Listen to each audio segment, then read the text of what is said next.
আসসালামু আলাইকুম রহমতুল্লাহ।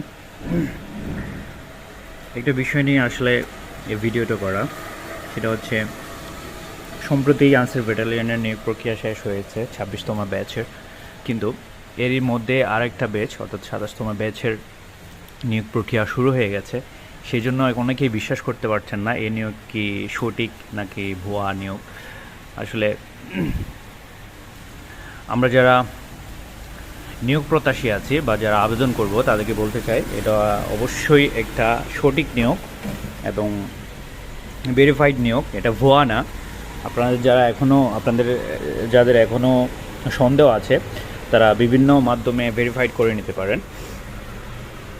আপনাদের এত বেশি কমেন্টস যে এত তাড়াতাড়ি নিয়োগ ভুয়া, আসলে এটা গ্রহণযোগ্য না। কারণ আপনারা প্রত্যেকেই শিক্ষিত মানুষ, আপনারা একটা বিষয় ভেরিফাইড করার জন্য যা কিছু দরকার তা আপনারা বোঝার ক্ষমতা হয়েছে।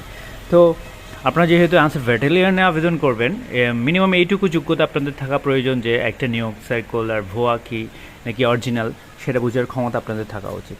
তাহলেই আমি মনে করি আপনাদের ব্যাটালিয়ন আনসারে যাওয়ার মতো যোগ্যতা তৈরি হবে। ওকে, ধন্যবাদ, সবাই ভালো থাকবেন। আরেকটা ভিডিও করা হবে এর বিভিন্ন কন্ডিশন নিয়ে, এই নিয়োগ প্রক্রিয়ার বিভিন্ন কন্ডিশন নিয়ে আরেকটা ভিডিও করবো ইনশাআল্লাহ।